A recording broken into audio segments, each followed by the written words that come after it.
Vous êtes sur l'émission Tout est accompli. L'émission sur laquelle je vous avais déjà prêché, annoncé l'évangile éternel de Jésus-Christ, en vous déclarant que le temps de jugement est accompli. Apocalypse 14, verset 6 à 7 est accompli. Selon l'ordre que j'ai reçu du Père. Et c'est de 2013 à 2015 que je vous avais prêché cet évangile. Selon la charge que le Père m'a donnée de vous avertir. Car c'est en vertu de cela, il m'a établi son prophète de Jésus-Christ. Avec l'esprit, la puissance et l'autorité de Christ. Pour vous apporter cet évangile en vous avertissant. Et c'est ce que j'avais fait. Mais dans la phase ci où nous sommes, ce n'est pas pour vous prêcher un autre évangile. Non. Mais c'est vous apporter la lumière sur cet évangile. C'est-à-dire la vérité de cet évangile. Et l'avertissement de l'heure dans laquelle nous sommes. Car Dieu avertit toujours avant d'agir. Et c'est là aussi la restauration de cet évangile. Et c'est la charge que le Père m'a donnée à nouveau encore, en me donnant peu de temps pour ça. Car c'est une porte qui est ouverte pour vous qui cherchez encore la justice, qui cherchez la vérité. Et nous voici dans l'heure de la vérité. L'Apocalypse est déjà accompli depuis 2013. Et dans cette heure nous sommes, qui est l'heure de la vérité, c'est l'heure de la manifestation de cette vérité dans toutes ses puissances, c'est-à-dire dans toutes ses œuvres, toutes les œuvres que l'Apocalypse renferme. Et nous voici dans l'heure de la vérité. En parlant de cet évangile éternel, nous allons lire Apocalypse 14, verset 6 à 7. Je vis un autre ange qui volait par le milieu du ciel, ayant un évangile éternel pour l'annoncer aux habitants de la terre, à toute nation, à toute tribu, à toute langue et à tout peuple. Il disait d'une voix forte, craignez Dieu et donnez-lui gloire, car l'heure de son jugement est venue, et adorez celui qui a fait le ciel et la terre et la mer et les sources d'eau. En concernant ce passage de l'Écriture, c'est sur elle que repose cette vérité de cet évangile éternel. En considérant le verset 7, il est bien dit, craignez Dieu, donnez-le gloire, car l'heure de son jugement est venue. Il n'est pas dit l'heure de son jugement vient. L'heure de son jugement est venue, c'est-à-dire le temps est accompli, car c'est lui qui a fixé un temps pour chaque chose. Le temps de la grâce est passé déjà pour les nations, et nous sommes entrés dans le temps de jugement. Et la charge qui m'a été donnée, c'est de vous avertir. Et c'est ce que j'avais fait, c'est ce que je fais encore selon l'ordre que j'ai reçu du Père. La vérité qui est cachée derrière cet évangile, cela parle de l'apparition du Fils de l'homme, son avènement du ciel à la vue de tous sur toute la terre. Selon Apocalypse 1, le verset 16. Voici le vient avec les nuées et toute heure le verra, même ceux qui l'ont percé et toutes les tribus de la terre se lamenteront à cause de lui. Oui, amen. En concernant ce passage de l'Écriture, c'est ça qui rend témoignage à cette vérité de cet évangile, en parlant de son apparition du ciel. Pour toute heure le verra, même ceux qui l'ont percé, c'est-à-dire les Juifs, et pas dessus tout, il est écrit, et toutes les tribus de la terre se lamenteront à cause de lui. Oui, amen. C'est irrévocable. C'est-à-dire toute chair, toute famille de la terre, tout ce qui est de ce monde, tous les lieux de ce monde se lamenteront. Lorsqu'il apparaîtra, quand le monde appartient à Dieu, la terre appartient à Dieu, toutes les nations appartiennent à Dieu, car il y a un seul créateur. C'est pourquoi les dieux qui craignent Dieu donnent de gloire. Il n'est pas dit craignez le Dieu, il y a un seul Dieu.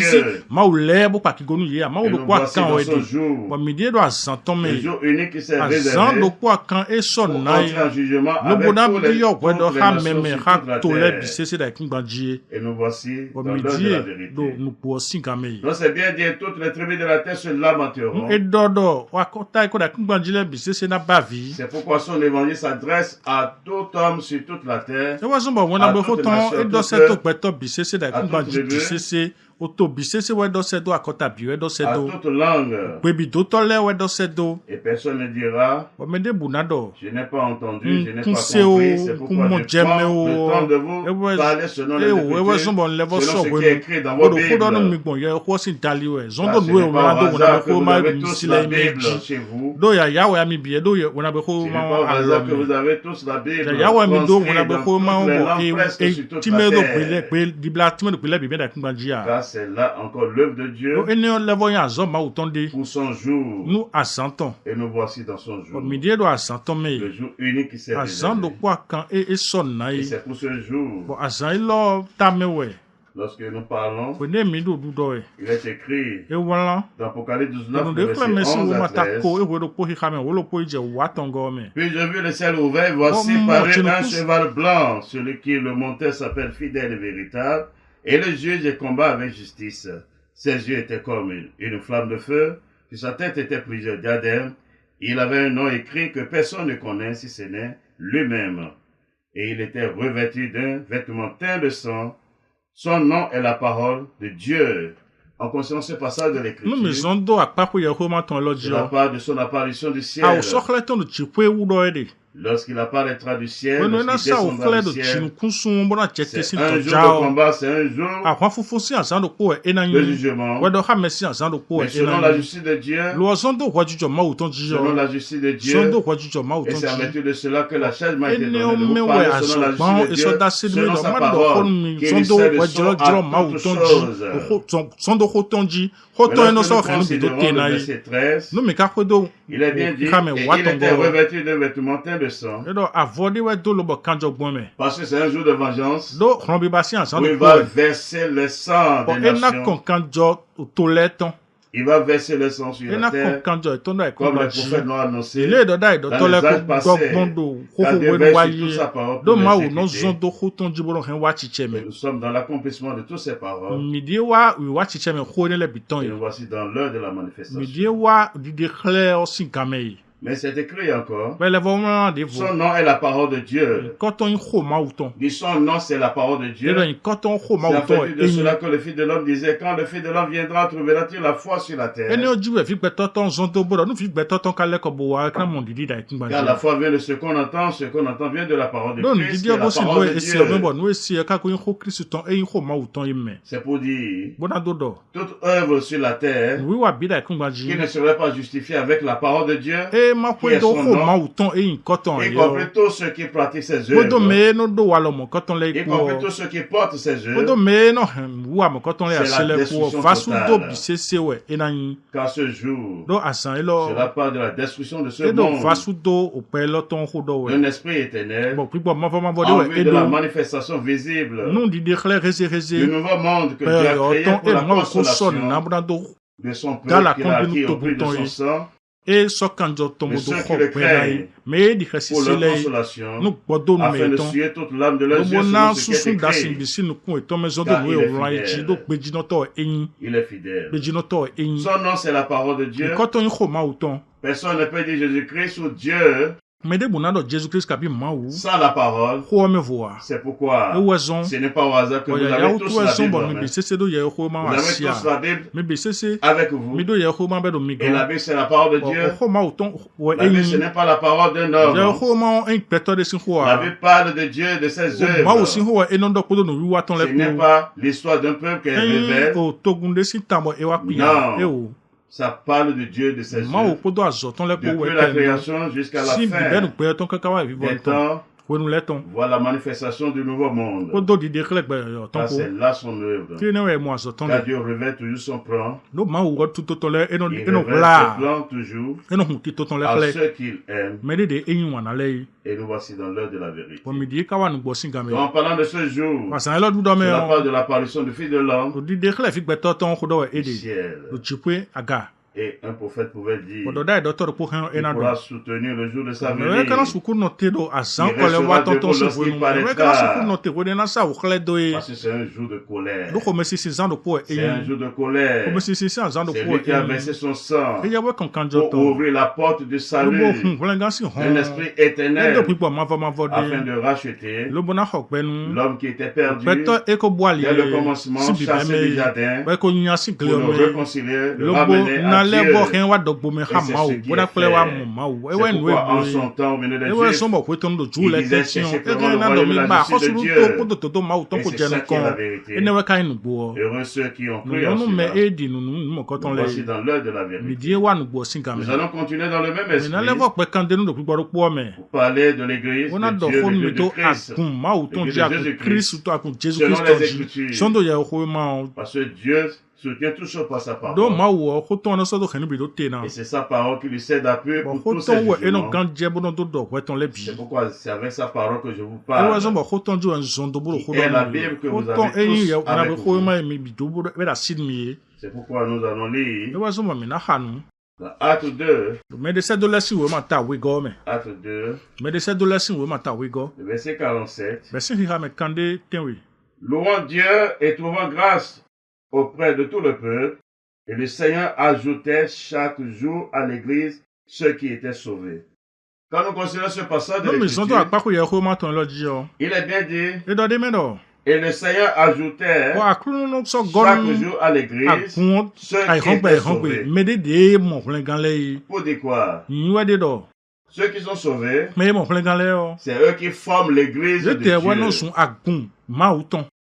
Les hommes qu'il a rachetés de la terre, au prix de son sang, car c'est là la puissance de l'évangile de la grâce, pour le salut de tous ceux qui l'ont reçu. Donc en parlant de l'église, ça parle de l'unité de tous les sauvés, dans un seul corps, qui est le corps de Christ, que nous avons déjà démontré, car l'église c'est le corps de Christ.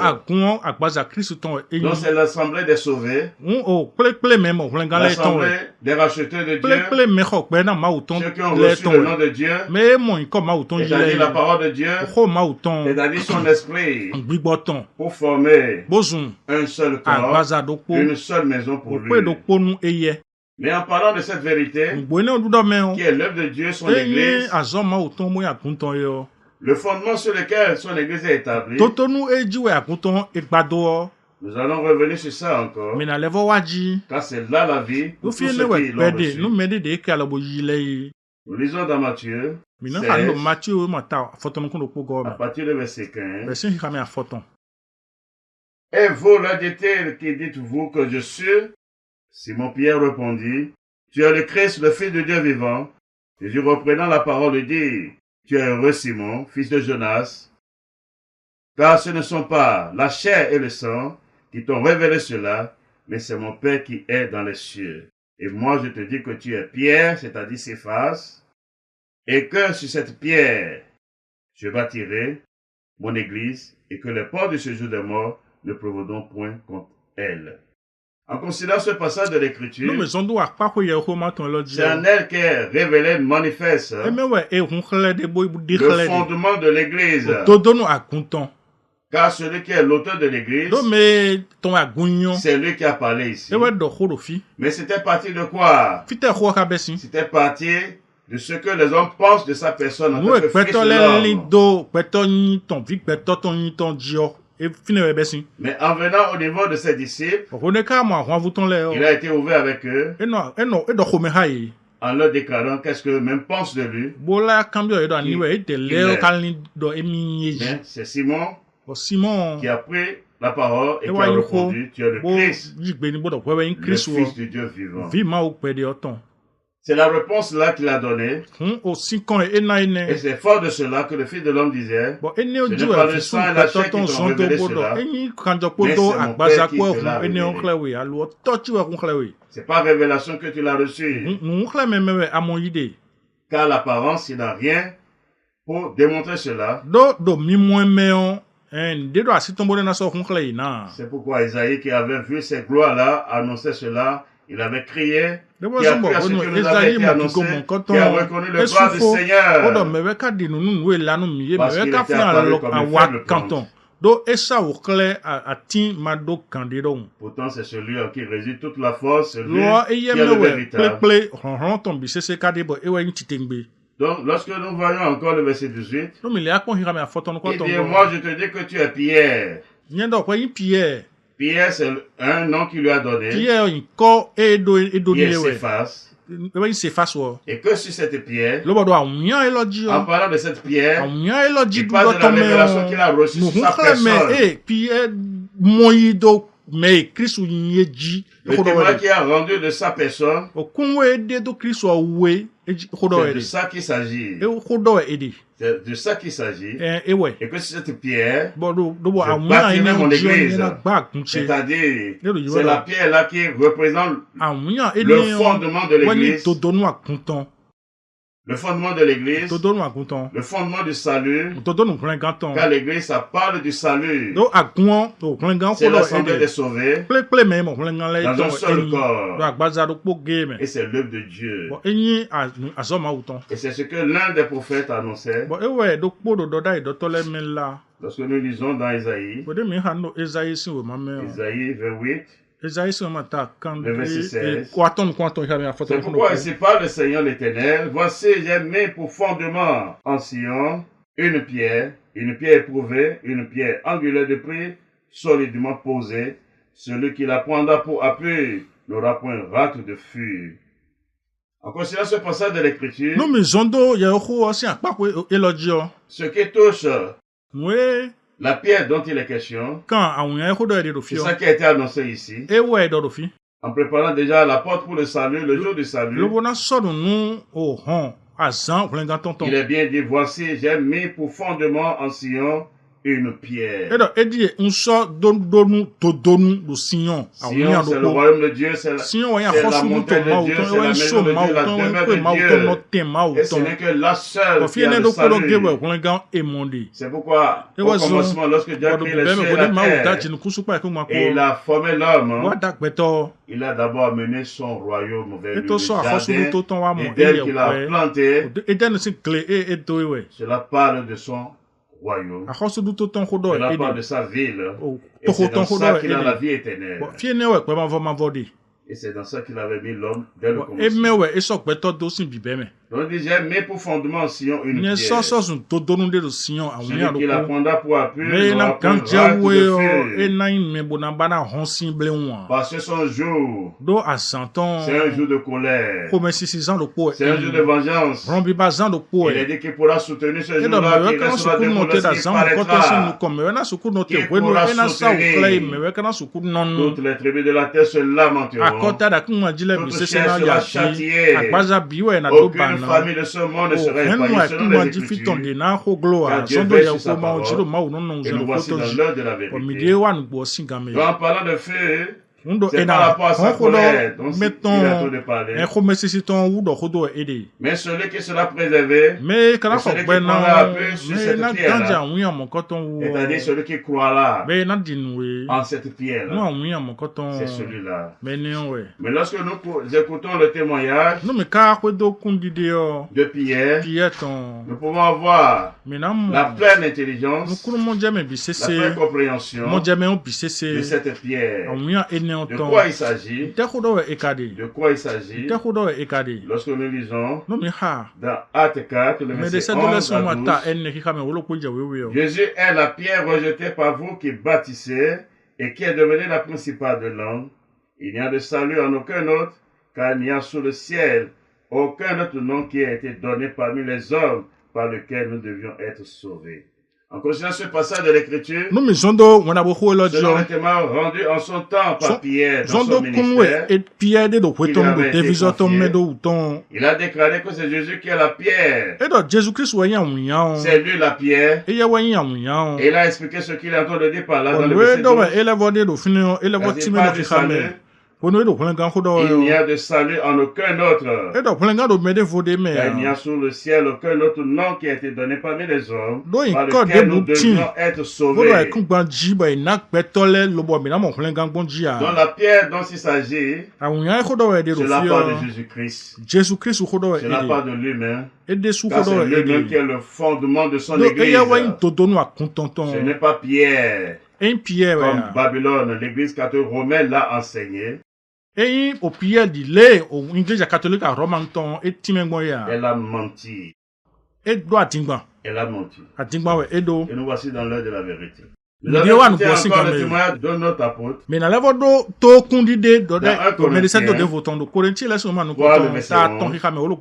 Car personne ne peut poser un autre fondement que celui qui a été posé, savoir Jésus-Christ.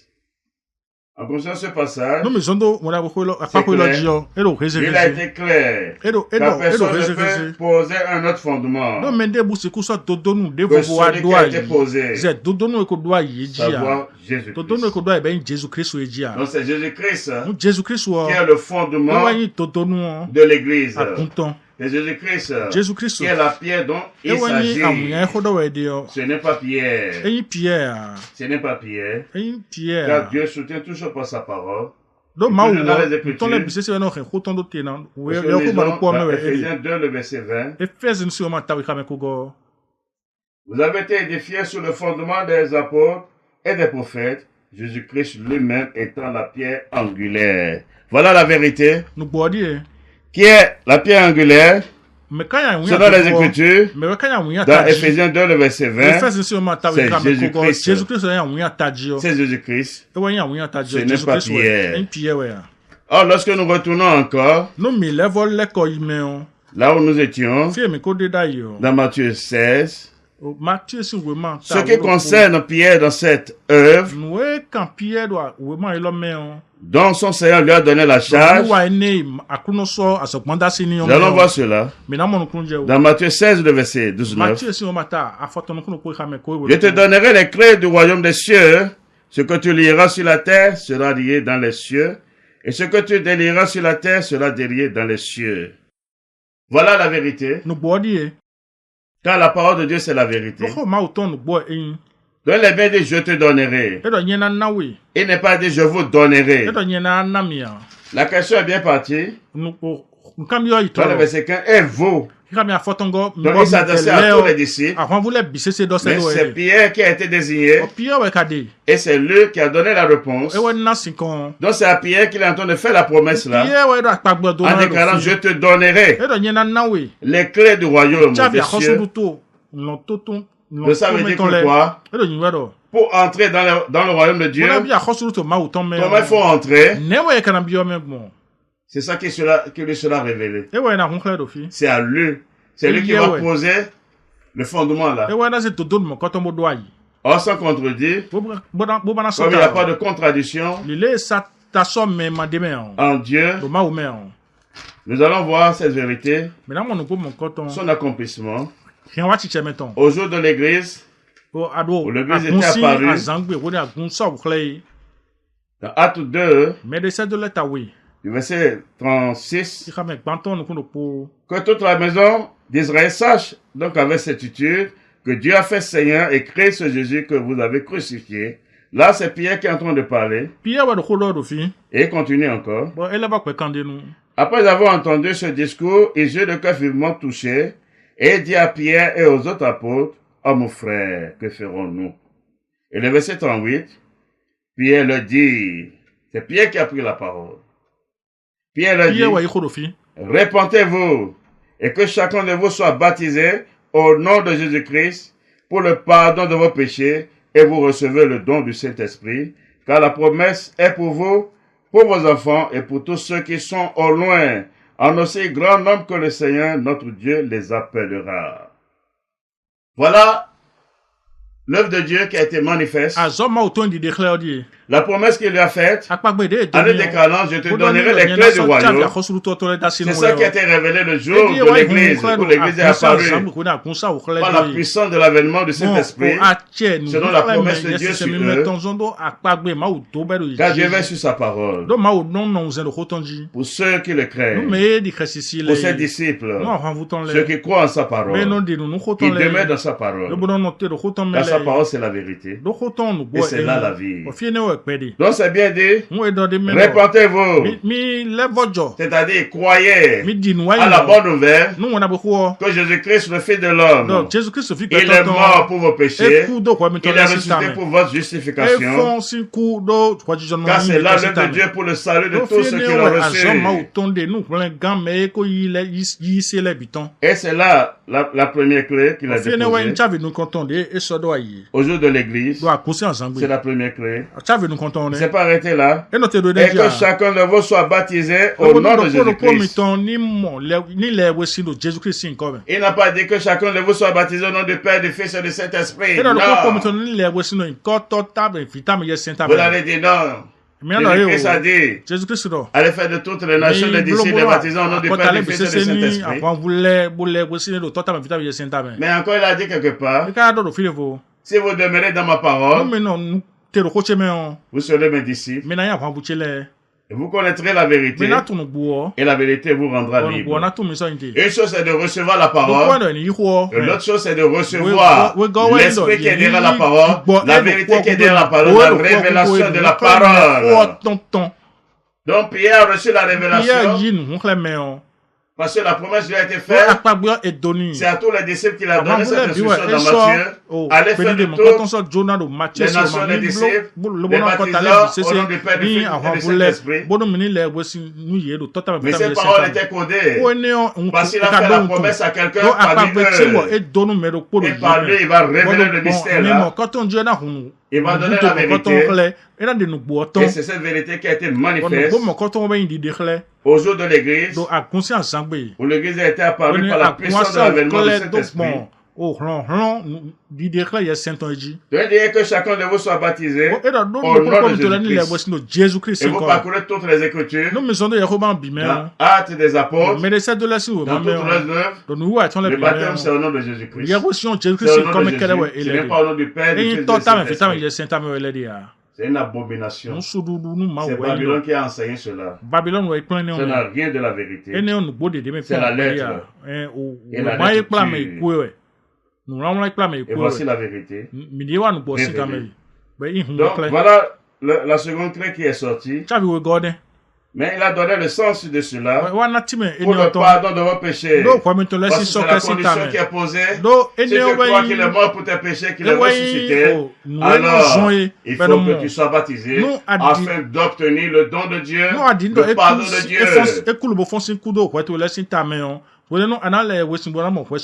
Voilà ce qui est dit au jour de l'église. Et la troisième clé, et vous recevez le don du Saint-Esprit. C'est ça, le don du Saint-Esprit. Dans les clés là, c'est ça qui a été révélé là. C'est la chose qu'on lui a confiée en l'établissant.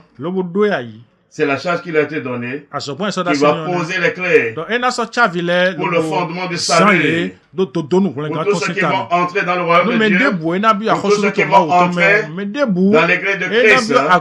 Dont lui-même est la pierre angulaire. Selon le témoin rendu par Pierre lui-même.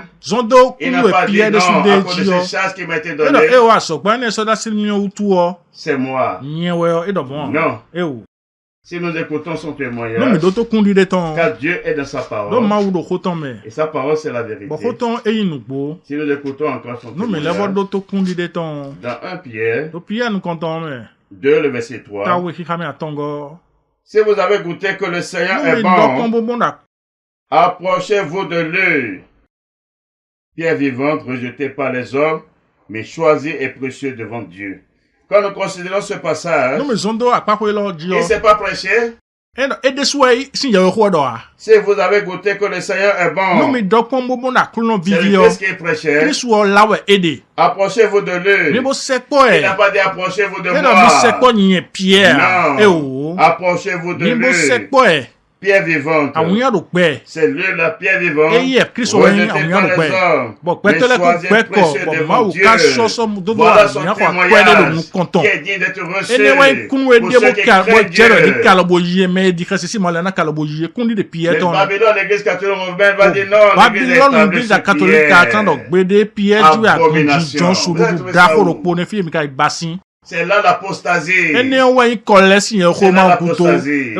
C'est pourquoi je vous ai parlé la vérité que l'église catholique romaine, ce n'est pas l'église de Dieu. C'est l'église de Rome. C'est Rome qui a créé sa chose. C'est l'entreprise de Rome. C'est pour les hommes. Ce n'est pas pour Dieu. La vérité, son nom l'indique. C'est bien l'église catholique romaine. Et n'est pas l'église de Jérusalem. Dieu a commencé dans Jérusalem. Et quand nous continuons encore, toujours le témoignage sur Pierre, toujours le témoignage sur Pierre, quand le mensonge de Babylone a déjà pris fin pour ceux qui craignent Dieu, car c'est Dieu qui a promis le salut, il est fidèle. Et Dieu sauve par la vérité, par sa parole qui sert de la puissance. Sa parole, c'est la vérité. Sa parole, c'est la vérité. Lorsque nous regardons encore, dans Jean 21, à partir du verset 15, après que Jésus mangeait, Jésus dit à Simon Pierre, Simon, fils de Jonas, m'aimes-tu puisque ne m'aime ceux-ci? Il lui répondit, oui, Seigneur, tu sais que je t'aime. Jésus lui dit, paie mes agneaux. Il lui dit une seconde fois, Simon, fils de Jonas, m'aimes-tu? Pierre lui répondit, oui, Seigneur, tu sais que je t'aime. Jésus lui dit, paie mes brebis. Il lui dit pour la troisième fois, Simon, fils de Jonas, m'aimes-tu? Pierre fut attristé de ce qu'il lui avait dit pour la troisième fois, m'aimes-tu? Et il lui répondit, Seigneur, tu sais toutes choses, tu sais que je t'aime. Jésus lui dit, paie mes brebis. Quand nous considérons ce passage, Jésus n'a pas dit paie tes brebis. Il dit paie mes brebis, c'est pour lui, c'est sa chose, c'est sa patrimoine, c'est son troupeau. Mais qu'est-ce qu'il a dit à Pierre? Paie mes brebis. C'est une charge qu'il a été donnée. Et cette charge, selon son propre témoignage, nous allons l'écouter. Car Dieu est dans sa parole. Sa parole, c'est la vérité. Et c'est là le salut pour tous ceux qui l'ont reçu. Lorsque nous lisons dans 1 Pierre 5, le verset 1, nous allons voir la charge qui lui a été donnée ici. Voici les exhortations que j'adresse aux anciens qui sont parmi vous, moi ancien comme eux, témoin des souffrances de Christ et participant de la gloire qui doit être manifestée. Percez le troupeau de Dieu qui est sous votre garde, non pas contrainte, mais volontairement selon Dieu, non pour un gain sordide, mais avec dévouement. Quand nous considérons ce passage de l'Écriture, c'est Pierre qui est en train de parler. Il a rendu le témoignage de la charge, de la position qui a été donnée dans l'Église de Dieu, parmi le troupeau de Dieu. Il dit, voici les audacieux que j'adresse aux anciens qui sont parmi vous. En parlant des anciens, ça parle des évêques. Les évêques. Et les moi, anciens comme eux. Donc, Pierre a rendu témoignage. Qui va dire le contraire, c'est écrit. Il est évêque. Il a été établi évêque. Avec parlant ici, père mes brebis. Ça veut dire dirige mon peuple. En tant qu'évêque, en tant qu'ancien, c'est ce qu'il est. Et Babylone va mentir pour dire non. C'est le premier pape. Abomination. Ça là, c'est un autre pierre que lui-même a fabriqué.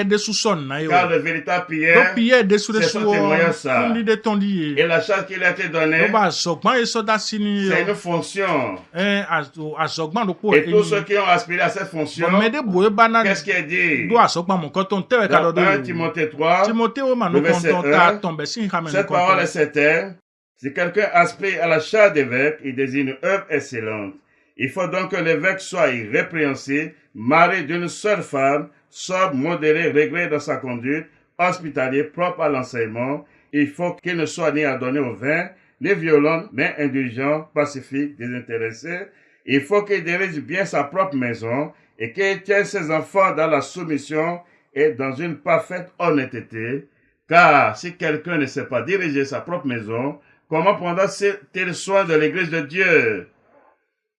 Quand nous considérons ce passage de l'Écriture, qui est dit d'être reçu avec crainte et tremblement, c'est la parole de Dieu. C'est le commandement de Dieu, c'est la loi de Christ pour son église. Si quelqu'un aspire à la charge d'évêque, il n'a pas commis un péché, il a désiré une œuvre excellente sur la vie de Dieu. Mais voilà les conditions maintenant. Il faut donc que l'évêque soit irréprochable, marié d'une seule femme. L'évêque doit être marié, il doit avoir une femme.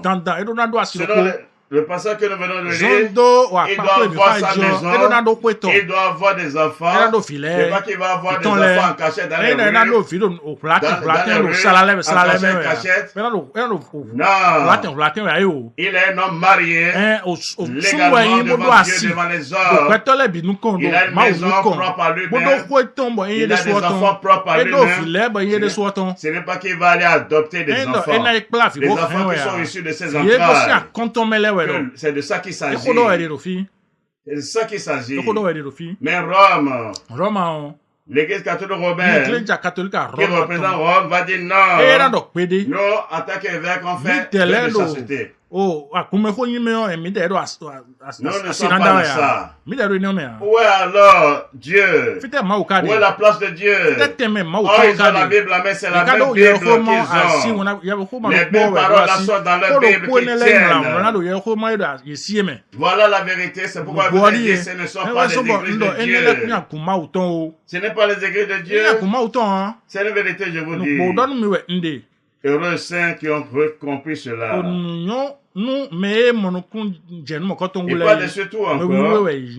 Et pas de surtout encore. On est dans Galates 1. À partir du verset 18. 3 ans plus tard, je montais à Jérusalem pour faire la connaissance de Céphas, c'est-à-dire de Pierre, et je demeurai 15 jours chez lui. Mais je ne vis aucun autre des apôtres, si ce n'est Jacques, le frère du Seigneur. Voilà encore une autre abomination, mais on n'en est pas là encore. Mais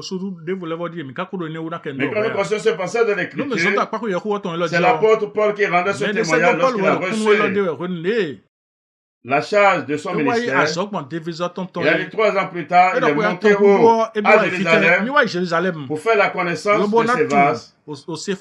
Parce que Céphas est établi à Jérusalem. Il n'est pas dit qu'il est monté à Rome. Non, mais il est monté à Jérusalem. Et quand vous lisez dans votre Bible, dans Actes 15, vous allez voir cette vérité. Pierre, c'est à Jérusalem qu'il est évêque. Il est établi évêque sur Jérusalem. Il n'est pas établi archevêque, ni pape. C'est des abominations, c'est des gangas de séduction. Non, c'est ce qu'il est. Donc ce n'est pas Pierre de la Bible. Ce n'est pas Pierre, serviteur de Jésus-Christ, que Babylone a parlé. Lui-même a fabriqué son Pierre. C'est son Pierre à lui, ça. Et c'est sur son Pierre que lui a créé son entreprise, son abomination d'église qu'il a établie. Je dis cela avec la Bible, parce que c'est la Bible qui est la Aimez la vérité. Aimez la vérité. Pour les choses de ce monde, vous avez du zèle. Pour les choses de ce monde, vous avez de la force. Oh, c'est écrit dans la Bible. Que toute autorité vient de Dieu. Toutes les autorités viennent de Dieu. Mais vous ne croyez pas. Vous n'avez pas peur des autorités de ce monde. Vous les dénoncez, vous marchez contre eux. Vous les critiquez. Mais quand on parle de la vérité, vous dites non, ces hommes-là, c'est les hommes de Dieu. Ils ne sont pas les hommes de Dieu, c'est les hommes de Satan. C'est les ouvriers de Satan. Vous dites la vérité. Vous avez de force contre vos autorités. Vous marchez contre, vous les dénoncez. Vous les critiquez ouvertement. Mais ce qui est le salut, ce qui est de Dieu, qui est dans la parole de Dieu, que vous avez tous à main, ces imposteurs, ces menteurs, ces diables, ils vont vous dire le contraire, et on vous lit ce qui est dedans, vous dites non, il ne faut pas parler d'eux. Vous êtes des séducteurs, vous êtes des hypocrites. Je suis innocent de votre sang, craignez Dieu. Craignez Dieu, sortez de là. Sortez de là, ce ne sont pas les écrits de Dieu. Ce ne sont pas les écrits de Dieu. Autre chose encore, nous avons dit que l'Église, c'est le corps de Christ. L'église, c'est la salle qui est la maison de Dieu. L'église, c'est le temple de Dieu. Que Dieu même a formé, créé lui-même. Au prix de son sang. Au prix de son sang. Or, lorsque nous lisons, dans 1 Timothée 3, verset 14 à 15, je t'écris ces choses avec l'espérance d'aller bientôt vers toi, mais afin que tu saches, si je tarde, comment il faut se conduire dans la maison de Dieu, qui est l'église de Dieu vivant, la colonne la pure de la vérité. Et ce qui est écrit dans vos Bibles. La maison de Dieu, c'est quoi? C'est l'église de Dieu. C'est l'église de Dieu. C'est l'église de Dieu. Vous pouvez dire non, on ne comprend pas encore bien. D'accord. Allons dans Hébreux 3. À partir de verset 6.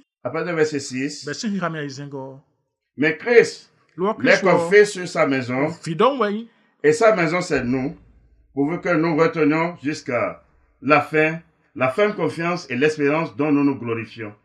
Ça parle de ceux qui sont sauvés. Ceux qui sont sauvés, qui ont reçu le don de cet esprit, ils savent qu'ils forment, quel que soit le lieu où ils sont, la maison de Dieu, c'est eux qui sont la maison de Dieu.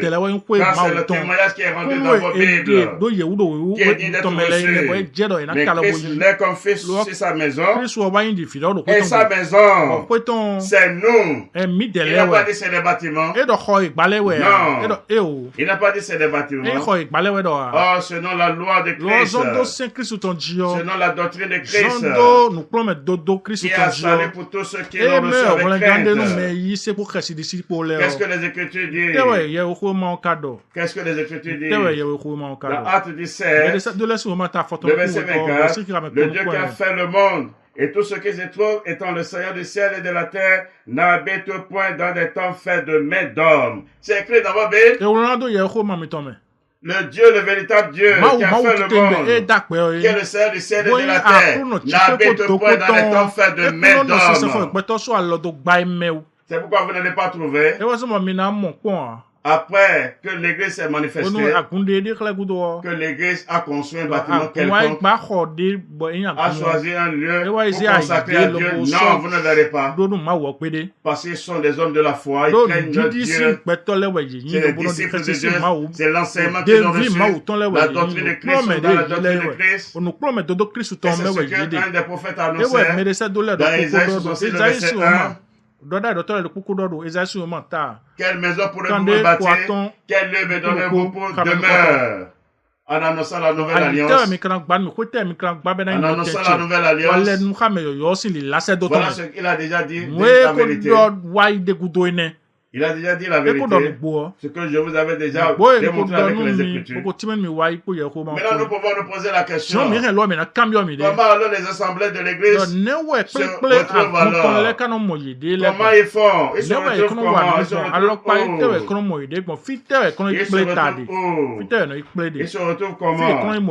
C'est dans vos Bibles. C'est dans vos Bibles.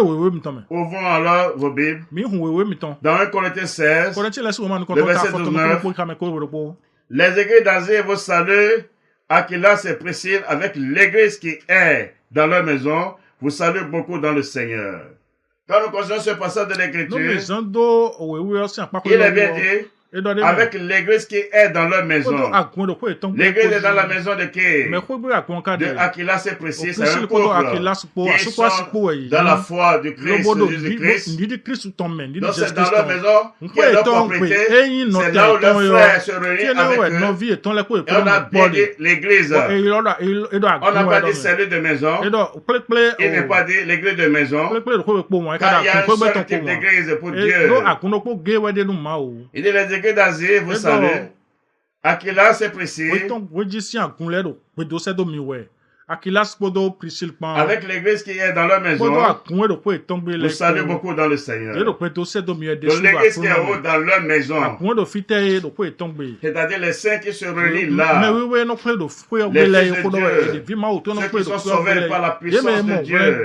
C'est Dieu qui s'agit, qui forme son église. Et nous lisons encore dans Philippiens 4, le verset 22. Tous les saints vous saluent, et principalement ceux de la maison de César. En parlant ici, tous les saints vous saluent, il parle de l'église. Et il a été précis, principalement ceux de la maison de César. C'est-à-dire ceux qui se réunissent dans la maison de César. Parce que leur foi, la doctrine de Christ, la loi de Christ, ne permet pas de lui construire un temple, ne permet pas de lui construire une maison avec les mains d'hommes. Non, Dieu ne se contredit pas. Il a refusé cela. Et je vous ai montré cela dans les Écritures. Lorsque nous lisons encore dans Colossiens 4, le verset 15, salut les frères qui sont à Laodicée, et Nymphas et l'église qui est dans sa maison. Selon les Écritures, il a bien été précis. Saluez les frères qui sont à Laodicée. Et Nymphas. Nymphas, c'est un frère qui est dans l'église. Et l'église qui est dans sa maison. Ça veut dire l'assemblée des saints qui se réunissent chez lui. Dans sa maison. Parce qu'ils sont sur la doctrine de leur Seigneur. Qui dit Dieu n'habite point dans les temples faits de mains d'hommes. Donc ils ont raison. Pour dire, ils vont construire. Non. Ils sont dans la vérité. Ils sont dans la vérité. Lorsque nous lisons encore dans Philémon, c'est le seul chapitre. Lisons les deux premiers versets. Paul, prisonnier de Jésus-Christ, et le frère Timothée à Philémon, notre bien-aimé et notre compagnon d'œuvre, à la sœur Aphia, à Archip, notre compagnon de combat, et à l'église qui est dans ta maison. Voilà ce qui est écrit. À l'église qui est dans ta maison. C'est à Philémon que la lettre est adressée. Mais ça a été précis. À l'église qui est dans ta maison. C'est-à-dire les saints, le corps de Christ, qui se réunissent dans sa maison. L'assemblée de Christ, l'assemblée de l'église qui se réunit dans sa maison. Voilà la vérité. Voilà la vérité. Ce n'est pas en votre temps qu'on parle de l'église. Ce n'est pas au temps de Rome qu'on parle de l'église. Non, c'est Rome qui a combattu la première église. C'est elle qui a cru tuer tous les apôtres. Et il a pris la parole de Dieu. Il a ramassé les écrits pour se faire passer pour l'église de Dieu sur la terre. Il n'a jamais été l'église de Dieu. La preuve c'est dit bien. L'église catholique romaine. C'est clair. L'église catholique romaine, c'est ça qui est dit. C'est le témoignage. C'est le propre témoignage. Mais ce qui est notre problème, la Bible chrétienne, c'est notre chose, c'est notre patrimoine. La Bible, c'est ma patrimoine. La Bible, la parole de Dieu, c'est pour nous, c'est notre héritage. C'est là le problème. C'est là le problème. Il doit déposer la Bible. Parce qu'ils ne font rien de ce qui est écrit. Ils se font passer pour les chrétiens. Ils se font passer pour l'église de Dieu. Ils se font parler de Dieu. Voilà pourquoi le genou est tombé sur elle. Elle est tombée pour toujours. Elle ne se relèvera plus. Et je vous ai dit en vérité, c'est son jugement qui a été manifeste sur toute la terre. La première fois de son jugement en 2020. Et nous sommes dans la deuxième phase. C'est pourquoi le Père m'a dépêché pour vous vêtir encore. Et je vous ai parlé en vérité. Tous ces églises qui sont dans le monde, c'est notre propre témoignage. Le témoignage de l'église catholique romaine. Où elle dit que l'église mère, la vérité, elle est la mère de toutes les églises que vous voyez. Quand les églises que vous voyez sont à son image, ils ont appris à construire le temple. C'est chez elles, parce que ce n'est pas écrit dans la Bible. Les premiers chrétiens n'ont connu ça. L'enseignement qu'ils ont reçu n'a rien de ça. La doctrine qu'ils portent n'a rien de soi. Leur foi ne porte pas ces choses. Je vous ai montré. Mais toutes ces choses-là, c'est chez Babylone. Je ne peux pas dire quelle est leur mère. Donc toutes ces dénominations, que vous voyez, quel que soit le nom, quel que soit le nom, ils ne sont pas de Dieu. Je vous ai dit la vérité. Je n'ai pas peur de vous dire la vérité. Je n'ai pas honte de vous dire la vérité. C'est la chose qui m'a été donnée. Et je suis oué pour cela. Malheur à moi si je ne vous dis pas cette vérité. Je suis fait pour cela. Heureux ceux qui ont cru en cela. Parce que je vous dis, c'est dans vos Bibles. Je ne parle pas de la tête. De même que Babylone, votre mère, avait la Bible en main. Elle ne savait pas que c'est la Bible qui la jugeait. C'est la même chose pour vous. Parce que vous avez tous la Bible en main. Toutes les églises, des églises, soi-disant églises là, ils ont tous la Bible en main. Vous avez trouvé où, par quelle doctrine vous a été donné de construire pour appeler l'église au temple. Et d'autres, des méchants, des assassins, des criminels, vont dire qu'ils sont des bâtisseurs de l'église. D'autres, dans leur égarement, dans leur orgueil, ils vont construire pour crématiser, pour dire c'est l'église de Dieu. Oh, c'est des chambres froides. C'est des morts, vous êtes des morts, vous êtes dans la mort.